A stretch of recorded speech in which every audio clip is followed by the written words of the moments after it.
À l'occasion de la Journée mondiale de l'environnement, célébrée ce vendredi 5 juin, pouvez-vous nous dire quels sont les grands axes de la stratégie de développement durable de la Bank One? Bonjour. Pour commencer, je pense que le système bancaire a un rôle indispensable à jouer en matière de développement durable. À la Bank One, notre stratégie de développement durable se base sur trois axes. Premièrement, c'est l'intégration des critères environnementaux et sociaux dans notre système de gestion de risque global. Cela nous permet de favoriser le financement des clients qui ont une bonne maîtrise de leurs empreintes écologiques et d'autre part, d'arrêter de financer les secteurs dits pollueurs. Deuxièmement, c'est la réduction de notre empreinte écologique dans nos propres opérations grâce aux améliorations de nos systèmes internes en termes de gestion d'énergie et de ressources internes. Et troisièmement, c'est d'offrir une panoplie de produits et services respectueux envers l'environnement. Quel est le rôle des employés dans la stratégie de développement durable de la banque? Le développement durable concerne chaque membre de la Bank One. Nous comptons mieux sensibiliser l'ensemble de nos équipes à ces enjeux par la communication et par des actions envers l'environnement. Nous encourageons aussi nos membres à être innovateurs et à apporter des solutions pour améliorer notre bilan écologique. Par exemple, grâce à l'esprit innovant de nos équipes durant la pandémie du Covid-19, tout un process d'une opération spécifique de la banque a été rendu paperless dans un temps record durant le lockdown. Grâce à l'esprit innovant de nos membres, cela a permis à notre banque de réduire considérablement l'usage du papier et par conséquence notre empreinte écologique.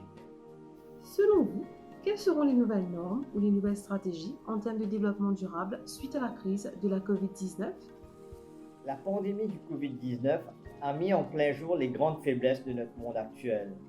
La construction d'un nouveau monde de la pré-pandémie doit donner l'opportunité aux acteurs économiques pour créer une nouvelle économie verte pour un monde meilleur. Il y aura certes de nombreux défis à relever pour la Bank One et surtout des opportunités à saisir. Être digital ne sera plus une option. Le télétravail doit être intégré à notre business model. Le but avant le profit. L'innovation sera impérative et le développement durable sera valorisé par nos clients et nos actionnaires. Le tout contribuera à la pérennité de notre institution en étant acteur dans le développement durable. Avant de finir, quel est votre message en cette journée mondiale de l'environnement? Je pense que cette pandémie nous a fait tous réfléchir sur notre fragilité et notre devoir envers la nature. Reconstruisons-nous sur de nouvelles bases vertes et reconnectons-nous avec la nature. Nous avons tous un rôle à jouer pour préserver la nature par nos simples faits et gestes et pour que nous ayons plus pour la génération future. Je vous souhaite tout le bien du monde en cette journée de l'environnement.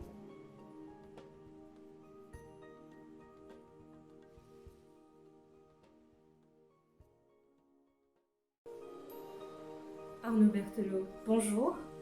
Pourriez-vous nous en dire plus sur vos locataires à la vallée de Ferney et sur les activités visant à les protéger? Alors, en parlant de nos locataires, c'est vrai, nous avons des locataires qui vivaient là il y a 400 ans de cela et qu'on a réintroduit. C'est des oiseaux endémiques que nous avons, donc avec 5 variétés d'oiseaux, qui était un succès. Et il faut qu'on fasse des projets de réforestation pour leur habitat et qu'on les contrôle aussi. On a mis des nids artificiels pour qu'ils puissent commencer à pondre des œufs. On a eu des naissances. Et nous avons aussi maintenant au niveau de la forêt des plantes rares, on a fait des recherches et donc nous sommes arrivés à 37 variétés de plantes endémiques dans notre pépinière et c'est une grosse mission de proliférer ces plantes, donc par germination, par plantule que nous prenons en forêt, que nous ramenons en pépinière pour ramener en forêt. Donc c'est un travail de fourmi et donc de ce fait, les oiseaux retrouvent leur habitat parce que nous plantons des plantes qui sont idéales avec, disons que le pigeon rose, il aime bien le bois coupard, c'est un arbre qui donne beaucoup de branches un petit peu dans tous les sens, donc il se pose facilement. La casserelle aime bien aussi les grands manguiers qui ne sont pas des arbres endémiques, mais qu'on laisse quand même, étant donné que les chauves-souris aussi viennent manger les mangues. Donc il y a tout un système que nous respectons pour garder nos locataires. Quels ont été vos plus grands défis au cours de ces dernières années? Alors le grand défi, c'est surtout de veiller à tous ces locataires que nous avons réintroduits dans la vallée, les oiseaux, les arbres aussi, et de continuer cette mission. Nous avons 200 hectares de forêt, nous sommes sur 10 hectares de reboisement, donc il y a encore énormément de surface à continuer. Donc c'est un travail de long terme et on ne peut pas accélérer les choses. Il y a un train de vie avec la nature qu'il faut respecter.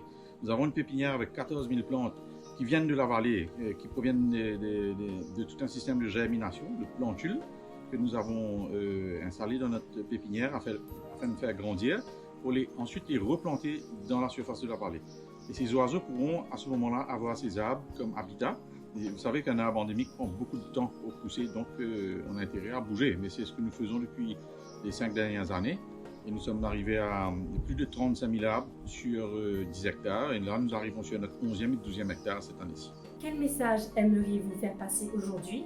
Et quels sont les changements que vous aimeriez voir chez nous ici à l'île Maurice? Alors, le changement que j'aurais aimé emmener chez les confrères mauriciens, c'est sur le respect de la nature et arrêter de jeter des ordures, du plastique dans la rue, en bordure de route. Et ces plastiques qui partent dans nos champs, qui tombent dans la mer et tout, c'est de changer vraiment les mentalités. Commencer même à faire un tri des déchets dans les maisons. Je pense que ça va conscientiser beaucoup les Mauriciens si les pères de famille pouvaient instaurer dans la maison des poubelles différentes. Et puis les amis, arrêtez de couper nos arbres. Nos arbres, c'est la vie, c'était un humain pour moi, un arbre, c'est quelque chose de vivant. Rentrez sous un arbre, regardez l'ombre que l'arbre vous donne. Alors, il y a souvent des constructions que vous voyez dans la ville, dans la campagne, on coupe des arbres magnifiques pour construire une maison. Mais construisez la maison à côté. Et le message que j'aurais passé aussi, c'est de continuer à planter. Regardez, le Nord est devenu carrément une plateforme en béton.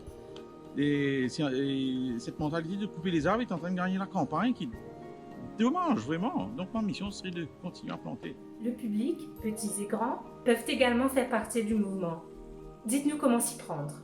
Alors, si vous voulez collaborer avec la vallée, avec notre programme de réforestation, vous êtes les bienvenus. Vous pouvez adopter un arbre et vous pouvez planter un arbre aussi. On le fait en groupe avec les étudiants et moi, ça me fait bien plaisir de vous avoir.